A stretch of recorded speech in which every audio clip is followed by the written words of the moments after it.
स्वागत है साथियों, आप सभी को आज की दोहा में। आज की दोहा है संत कवि कबीरदास जी की है। उन्होंने कहते हैं कि माया मुई ना मन मुआ, मरी मरी गया शरीर, आशा तृष्णा ना मुई, यूं कहे दास कबीर।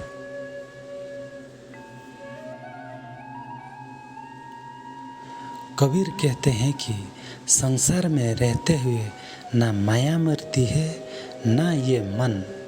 शरीर ना जाने कितनी बार मर चुका है, पर मनुष्य की आशा और तृष्णा कभी नहीं मरती। कबीर ऐसा कई बार कह चुके हैं। इस दोहे में कबीरदास जी कहते हैं कि माया या दुनियावी वस्तुओं के मोह से मन और शरीर की मृत्यु हो जाती है, लेकिन आशा और तृष्णा मनुष्य के मरने के बाद भी नहीं मरती है। आशा और तृष्णा अविनाशी होती है और यह दुनियावी मोह में उलझने वाले इंसान को बार बार मरने पर भी कहती रहती है। यह दोहा कबीरदास जी का एक प्रमुख संदेश है, जो हमें यह बताता है कि दुनियावी सुखों और आशाओं में मत उलझें, क्योंकि वे अनित्य होते हैं। हमें अपने मन को इन मोहों से दूर रखना चाहिए और आशाओं और तृष्णाओं का त्याग करके स्वयं को मुक्त करना चाहिए। इस दोहे में कबीरदास जी एक विचार प्रस्तुत करते हैं कि माया और आशा के मोह से मन और शरीर का नाश हो जाता है। माया दुनियावी वस्तुओं की मोहित शक्ति है, जो हमें अपने असली स्वरूप से दूर ले जाती है। हम इस माया के बस में आकर अपने मन की वासनाओं, इच्छाओं और प्रलोभनों का पालन करते हैं, जो हमारे सत्य, राज और तमो गुणों का प्रभाव होता है। इस प्रकार हमारा मन और शरीर इस माया की चपेट में आकर उनकी बस में रह जाती है। इसके साथ ही कबीरदास जी द्वारा दोहे में उठाए गए दूसरे मुद्दे में वे कहते हैं कि आशा और तृष्णा मनुष्य के मरने के बाद भी नष्ट नहीं होती है। आशा और तृष्णा मनुष्य की अविनाशी इच्छाएं होती है, जो उससे सुख और संतोष की ओर आकर्षित करती है। यह मनुष्य को दुनियावी जीवन में सदैव अनुचित संघर्षों में रखती है और उससे दुखी और असंतुष्ट बनाती है।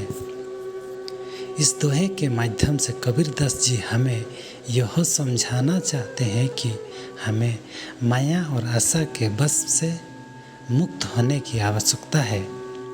जब हम दुनियावी मोह को पहचानते हैं और उनसे दूर रहने की कोशिश करते हैं, तब हमारा मन और शरीर स्वतः ही एक उच्च स्थिति में स्थिर होता है। हमें आत्मसात, आत्मनिरीक्षण और आत्मविश्वास के माध्यम से अपने आशाओं का निर्माण करना चाहिए। हमें आशाओं और तृष्णाओं को विनाश करके अंतर मन की शांति और आनंद की प्राप्ति करनी चाहिए।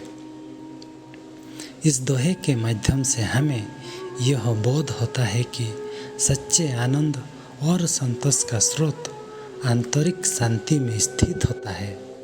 जब हम माया के झालरों से परे उठकर स्वयं को मुक्त करते हैं, आशाओं के चक्र में उलझे रहने से हमें सदैव आनंद नहीं मिलेगा, बल्कि असंतोष और दुख ही हमारा जीवन साथी बनेंगे। इसीलिए हमें साधारण भोगों और आशाओं के पीछे न दौड़ने की आवश्यकता है और स्वयं को आत्मसात और आत्मनिरीक्षण में स्थिर रखने की कोशिश करनी चाहिए।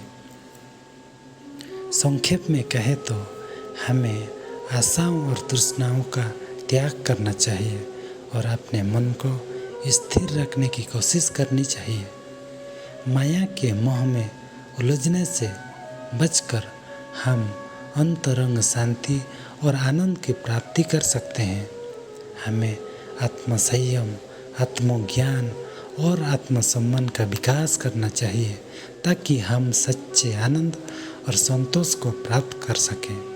इस प्रकार हम खुशहाल और प्रगट जीवन जी सकते हैं जहाँ हमें आत्मा का अनुभव होता है और हम सभी प्राणियों के प्रति प्रेम और सम्मान रखते हैं।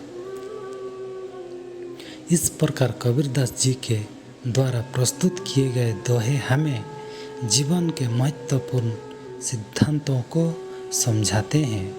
हमें आशाओं और माया के मोह से परे रहकर संतोष और शांति की प्राप्ति करनी चाहिए।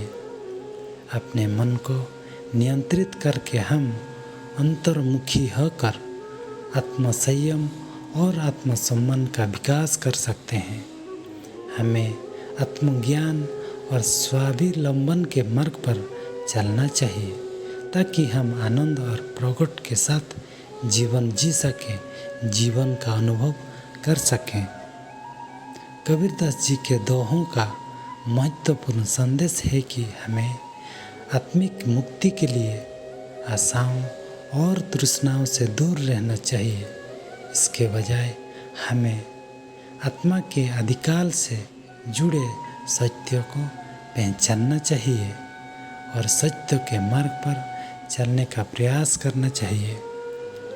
इस प्रकार हम आत्मिक शांति, संतोष और प्रेम की प्राप्ति करेंगे और सच्चे आनंद को अनुभव करेंगे।